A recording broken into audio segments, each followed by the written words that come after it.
ત્યારે હાલ જે પ્રકારની પરિસ્થિતિ છે ત્યારે સામાન્ય રીતે ચોમાસા બાદ તો બંગાળની ખાડી શાંત હોય છે, પરંતુ ભર શિયાળે દરિયો જાણે કે તોફાની થયો છે।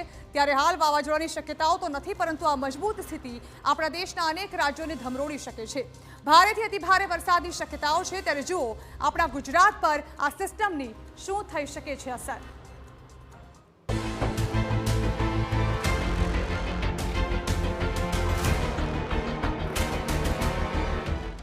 દરિયામાં મજબૂત સિસ્ટમ,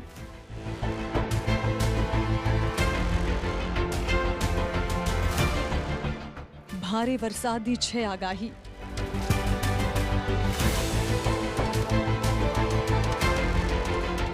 અનેક રાજ્યોમાં કેર બચાવશે વરસાદ।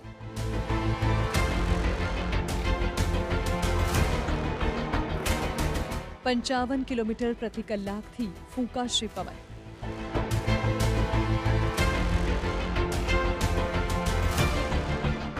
ગુજરાત પર કેવી થશે અસર?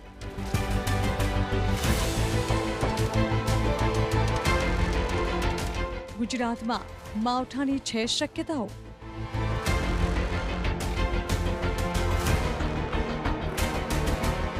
બંગાળની ખાડી ફરી એકવાર થઈ છે સક્રિય। દરિયામાં હાલ ખૂબ જ મજબૂત સિસ્ટમ બની ગઈ છે। આમ તો ચોમાસામાં આવી સિસ્ટમ બનતી હોય છે, જો કે ભર શિયાળે પણ દરિયો તોફાની બને તેવી જ શક્યતાઓ છે। હવામાન વિભાગના જણાવ્યા અનુસાર દક્ષિણ પૂર્વ બંગાળની ખાડી અને નજીકના પૂર્વીય વિષુવવૃત્તીય હિન્દ મહાસાગર પરનું ડિપ્રેશન છેલ્લા 6 કલાકમાં લગભગ 18 કિલોમીટર પ્રતિ કલાકની ઝડપે પશ્ચિમ ઉત્તર પશ્ચિમ તરફ આગળ વધ્યું છે। આગામી 12 કલાકમાં તે ડીપ ડિપ્રેશનમાં વધુ તીવ્ર બનવાની શક્યતા છે।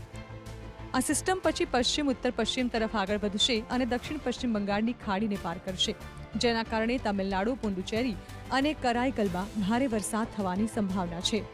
બંને સમુદ્રમાં ચક્રવાતી વાવાઝોડાને કારણે માછીમારોને દરિયામાં ન જવાની સલાહ આપવામાં આવી છે, કારણ કે 35 થી 45 કિલોમીટર પ્રતિ કલાકની ઝડપે પવન ફૂંકાશે અને 55 કિલોમીટર પ્રતિ કલાકની ઝડપે પવન ફૂંકાશે। આ સિસ્ટમના કારણે દરિયાકાંઠાના તમિલનાડુ, પુડુચેરી અને કરાઈકલના ઘણા વિસ્તારોમાં હળવાથી ભારે વરસાદ લાવી શકે છે। આ સમયગાળા દરમિયાન મયિલાદુથુરાઈ, નાગપટ્ટિનમ, તંજાવુર, તિરુવરુર, પુડ્ડુકટ્ટોઈ અને કરાઈકલમાં અલગ અલગ સ્થળોએ ભારેથી ખૂબ જ ભારે વરસાદની અપેક્ષા છે। જિલ્લાઓ જેમ કે રામનાથપુરમ, શિવગંગા, તિરુચિરાપલ્લી, અરિયાલુર, કુડ્ડુલોર, વિલ્લુપુરમ અને ચેંગલપટ, રામનાથપુરમ, શિવગંગા, તિરુચિરાપલ્લી, અરિયાલુર, કુડ્ડુલોર, વિલ્લુપુરમ અને ચેંગલપટ્ટુ જિલ્લાઓમાં ભારે વરસાદની ચેતવણી પણ જારી કરવામાં આવી છે। 10 જાન્યુઆરીએ વરસાદ વધુ તીવ્ર બની શકે છે।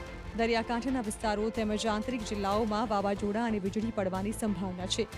કુડ્ડુલોર, વિલ્લુપુરમ અને ચેંગલપટ્ટુમાં ખૂબ જ ભારે વરસાદની સંભાવના છે, જ્યારે કે ચેન્નાઈ, પુડુચેરી, નાગપટ્ટિનમ, તંજાવુર, તિરુવરુર, કાંચીપુરમ અને આસપાસના જિલ્લાઓમાં ભારે વરસાદની સંભાવના છે। 11 અને 12 જાન્યુઆરીએ વરસાદની તીવ્રતા ધીમે ધીમે ઘટવાની સંભાવના છે, પરંતુ ઉત્તર દરિયાકાંઠાના તમિલનાડુ અને નજીકના કેટલાક આંતરિક વિસ્તારોમાં હજુ પણ છૂટાછવાયા ભારે વરસાદની શક્યતા છે।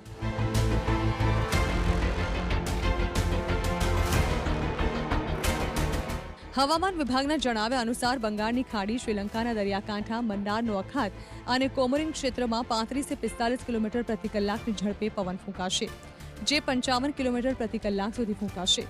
આગામી દિવસોમાં માછીમારોને દરિયામાં ન જવાની ચેતવણી આપવામાં આવી છે। ગુજરાત પર શું ત્રાટકશે માવઠું?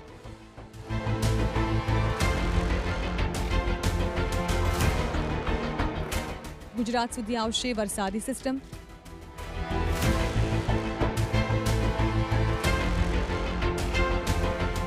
શિયાળામાં જામશે ગુજરાતમાં ચોમાસું।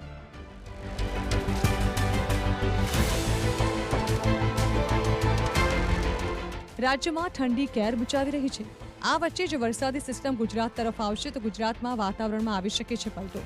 હાલ વરસાદી સિસ્ટમ ગુજરાત તરફ આવે તેવી કોઈ શક્યતાઓ નથી। ગુજરાતને આ સિસ્ટમમાંથી કોઈ ખાસ ખતરો પણ નથી, જો કે રાજ્યના વાતાવરણમાં પલટો જરૂર આવી શકે છે। સૌરાષ્ટ્રથી લઈને દક્ષિણ ગુજરાત સુધી વાદળછાયું વાતાવરણ રહી શકે છે। એટલું જ નહીં, પરંતુ કેટલાક જિલ્લાઓમાં વરસાદી છાંટા પણ પડી શકે છે।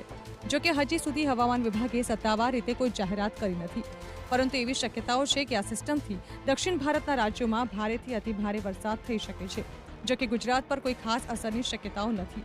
Bureau report, TV9।